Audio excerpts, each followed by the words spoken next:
Hey everyone, welcome back. This explainer is brought to you by Forge College, and today we are tackling a massive, massive milestone in your Web3 journey. We are officially diving into capstone finalization, deploy and document your dApp. I want you to think of today as the absolute final building inspection for your fully integrated Solana decentralized application. You've poured the concrete foundation, you've framed all the walls, and now it's time for the inspector to walk through with a clipboard and make sure every single thing is up to code before we officially hand over the keys.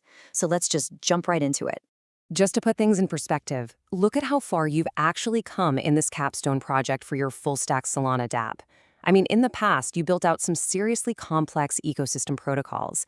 Then in the previous lesson, we were deep in the plumbing, right? Setting up end-to-end testing and continuous integration. And now, well, we're right here at step 3, final deploy and documentation. This is that crucial handover phase that perfectly sets you up for step 4, which is going to be the ultimate security review. So here is our actual inspector's clipboard for today's agenda. We've got 5 things to check off. 1, deploy the test environment. 2, automate CI. 3, run some front-end demos. 4, write those architecture docs. And finally, number 5, hitting that final handoff checklist. All right, let's kick things off with section 1, deploying the test environment. It's finally time to get your app out of the cozy, super safe confines of your local dev machine and push it into a reachable, verifiable test environment where reviewers can actually see it. To pull this off, you absolutely need an idempotent transaction flow. Your deploy script has to be idempotent. What does that actually mean? It just means that if you run your deploy script once, or if you panic and run it 5 times in a row, the end result is exactly the same. It detects existing deployments and updates them instead of just failing or creating a bunch of messy duplicates. Because honestly, having non-deterministic, unpredictable state in your deployment, it's literally like finding a wild, angry raccoon in your branding house. It's chaotic, it breaks stuff, and absolutely nobody wants to deal with it. The difference here between amateur hour and a true production-ready engineering setup is pretty stark.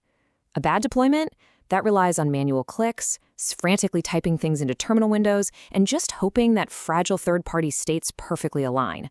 It's totally unpredictable.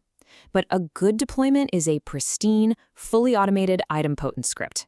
Any inspector, or any fellow developer for that matter, should be able to clone your repo on a completely brand new machine, run one single command, and just watch the entire environment spring to life perfectly. No sweat. So how do we actually pull off that kind of magic? Well, your bash script needs to follow 4 logical steps. First up, provision the required on-chain accounts. Second, deploy your actual program build. You're probably using a tool like Anchor for this to make sure everything compiles right. Third, and honestly, people forget this one all the time, export your newly generated program ID directly into an environment file. And fourth, build your backend and front end using those exact environment variables.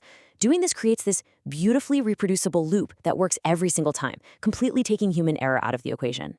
Moving right along to section 2, automating CI and integration.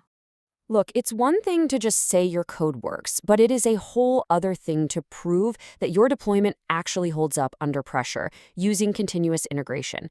If you're writing automated tests that interact with external Web3 protocols, you absolutely need a deterministic test wallet. Basically, this is a predictable, reproducible wallet fixture. Why does this even matter? Well, think about it. If your CI pipeline is relying on unpredictable third-party state or random live wallets, your tests are going to fail randomly. And let me tell you, there is literally nothing more frustrating than a CI pipeline failing for absolutely no reason. Determinism guarantees that when a test turns red, you know for sure it's because your code broke, not just because the wind blew the wrong way. Let's quickly trace the automated CI workflow that makes this happen. Your CI runner, maybe you're using GitHub Actions, starts by setting up Node and Rust. Then, it runs that beautiful deploy script we just talked about, standing up an entirely isolated instance of your project. Once the environment is up and live, it fires off those integration tests. And finally, it uploads the test artifacts, like your logs and failing traces. This bundle of logs, this is your undeniable cryptographic proof that you have a working system. It gives everyone looking at your project absolute confidence that your code does exactly what you say it does. All right, on to section 3 on the clipboard. Running front-end demos. So we've checked the plumbing, we've checked the foundation, but now we actually need to check the paint and the fixtures, right? We need to ensure the visual polish of our app is flawless. You can't just cross your fingers and assume the front end works just because the back end test passed. No way. You need a demo script to automate your UX flows. By using tools like Playwright or Puppeteer, you can write a script that automatically opens a browser, logs in with that deterministic test wallet we talked about, and verifies the core UX flows, like your cross-protocol actions, entirely end-to-end. If your script can do all of that without hitting a single JavaScript error, it spits out a pristine, clean demo report for your inspector.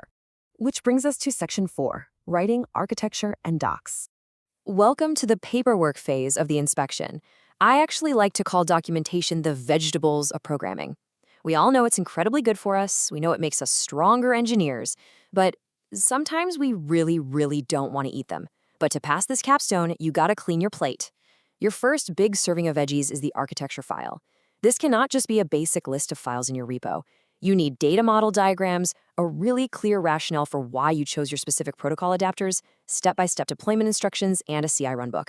Every single major design decision you made needs to be explained here, and you've got to link it back to concrete code locations so a reviewer understands your exact logic.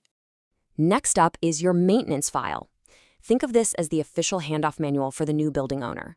You need to explicitly list the key files to monitor, who the escalation contacts are if everything catches fire, and, this is crucial, the exact steps to safely rotate your CI key pairs. You are basically handing the next developers or maintainers the exact blueprints they are going to need to keep this building safe and secure. And finally, Section 5, the final handoff checklist. Let's bring everything we've talked about together into one final verification checkpoint. Seriously, consider this your ultimate cheat sheet for exactly how an inspector is going to verify your acceptance criteria. First up, reachability. If they hit your app's /health endpoint, it must return an HTTP 200 status within 1 second. Boom. Second, CI tests. Your CI run has to show a green checkmark and have all those log artifacts attached. And third, front end. Your automated demo script absolutely has to complete the core user flow without spitting out a single error. And hey, let's not forget about performance metrics. 3. That is the magic number here. For example, your cross-protocol transactions should have a P95 latency of less than 3 seconds under a synthetic load.